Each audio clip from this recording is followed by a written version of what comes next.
Khatib mewasiatkan kepada diri sendiri dan jamaah senantiasa bertakwalah kepada Allah Subhanahu wa taala, karena hanya dengan bertakwalah jalan keselamatan dunia dan akhirat. Judul khutbah adalah mensyukuri nikmat kemerdekaan Republik Indonesia. 80 tahun yang lalu Indonesia memproklamirkan kemerdekaannya di hari Jumat, Syaidul Ayam, rajanya hari. Hari Jumat diumpamakan seperti suatu cermin. Di tengah cermin itu ada satu doa. Selesai bendera itu dikibarkan, proklamasi dibacakan dengan syahdu, khidmat dan seksama oleh Presiden Insinyur Soekarno, mengangkat kedua tangannya, berdoa kepada Allah Subhanahu wa taala, dan diaminkan oleh mereka yang hadir saat itu. Lidah-lidah mereka yang waktu itu berdoa kepada Allah Subhanahu wa taala dikabulkan oleh Allah Subhanahu wa taala. Karena doa yang dikabulkan oleh Allah adalah doa orang-orang berkuasa. Hadirin rahimakumullah. 80 tahun yang lalu kita merdeka. Kita bersyukur kepada Allah atas kemerdekaan yang akan kita peringati pada tanggal 17 Agustus 2025. Tapi bagaimanakah bentuk syukur hamba Allah kepada Allah sehingga kita mengisi kemerdekaan itu yang dapat mempertahankan Republik Indonesia tercinta ini, khususnya dari penjajahan. Siapa yang menjamin Indonesia akan terus merdeka? Tidak ada. Tidak ada jaminan bahwa negeri ini akan terus merdeka. Penjajahan bisa datang kembali, tentunya dengan bentuk penjajahan gaya baru dan lain-lain. Jika NKRI ini tidak kita jaga, maka NKRI ini bisa bubar. Tatkala kita tidak mensyukuri nikmat Allah yang diberikan kepada kita. Ada 3/17 yang tidak boleh kita lupakan. Yang pertama adalah tentunya 17 Agustus. Yang kedua adalah 17 rakaat. Dan yang ketiga adalah 17 Ramadan. Apa hubungan 3/17 ini?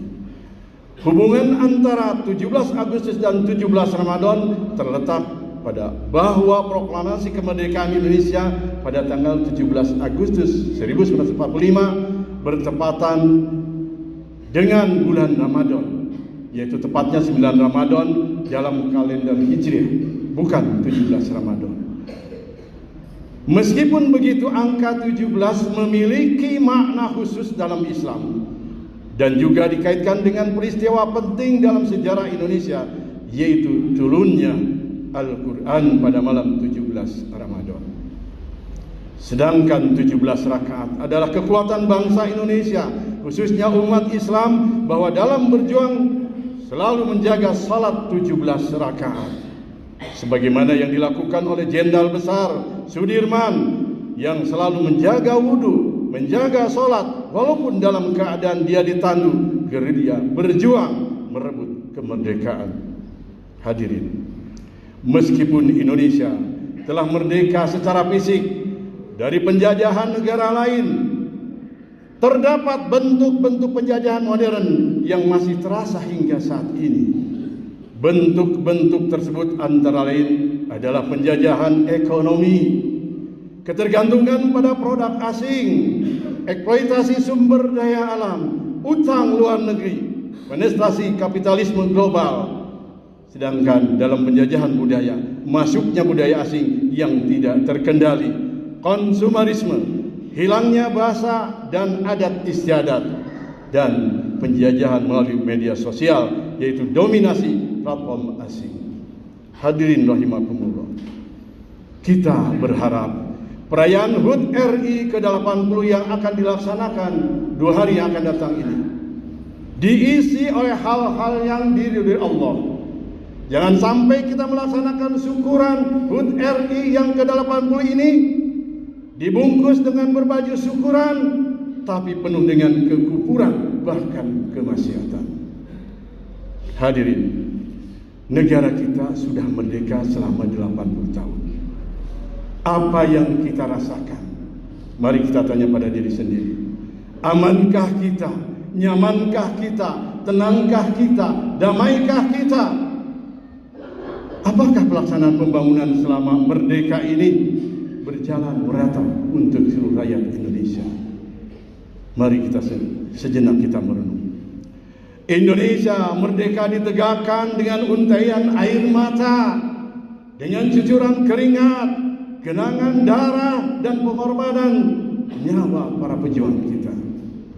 Bahkan banyak para pejuang yang tidak merasakan kenikmatan merdeka karena mereka sudah gugur dalam berjuang. Apakah kita sudah menjadi bagian dari yang menegakkan kemerdekaan? Ini adalah renungan buat kita. Apakah jasa kita dalam menegakkan kemerdekaan Indonesia ini? Ini adalah renungan juga bagi kita. Tatkala kita masih berpikir bahwa mengisi kemerdekaan itu cukup dengan mengibarkan bendera merah putih atau kegiatan HUT RI dan lain sebagainya, marilah kita jangan berpaling dari peringatan Allah Subhanahu wa taala. Manfaatkan nikmat kemerdekaan ini dengan melaksanakan ketaatan kepada Allah, ketakwaan kepada Allah. Selamatkan negeri Indonesia tercinta ini dari berbagai kemaksiatan. Allah dapat menghancurkan negeri yang kita cintai ini dengan satu ucapan, yaitu kun.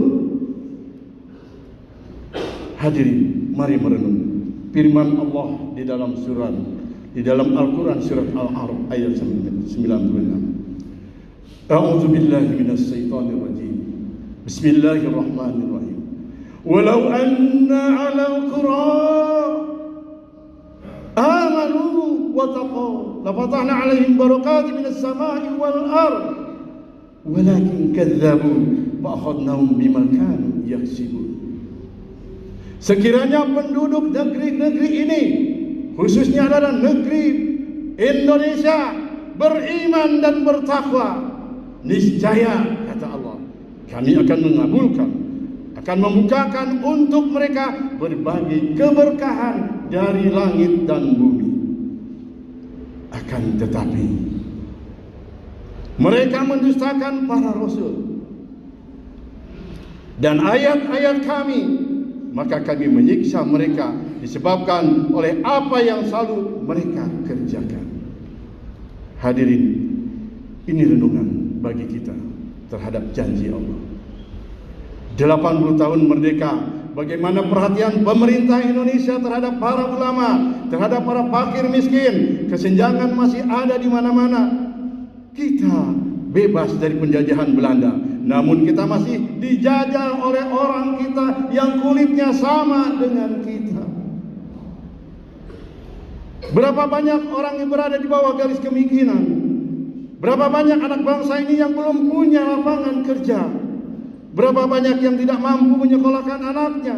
Berapa banyak anak yatim yang terlunta-lunta? Mereka tidak mendapatkan santunan yang layak dan tidak bisa menikmati hidup dengan normal. Ini adalah tugas kita semua, hadirin rahimakumullah. Semoga pemimpin bangsa Indonesia ke depan bersikap adil dan bijaksana. Merdeka adalah kehidupan yang sama untuk dinikmati di bumi Allah ini. Air dipelihara oleh negara. Negara adalah kelompok orang-orang yang bersepakat, mufakat untuk mensejahterakan rakyat, bukan menyengsarakan rakyat. Untuk hidup bersama di bawah naungan langit Allah dan hamparan bumi Indonesia tercinta. Hadirin, maka berimanlah dan bertakwalah dengan sebenar-benarnya takwa. Insya Allah negeri Indonesia akan menjadi negara yang baldatun thayyibatun wa rabbun ghafur. Semoga Allah melindungi kita dan mengabulkan doa-doa kita semua. Amin ya rabbal alamin.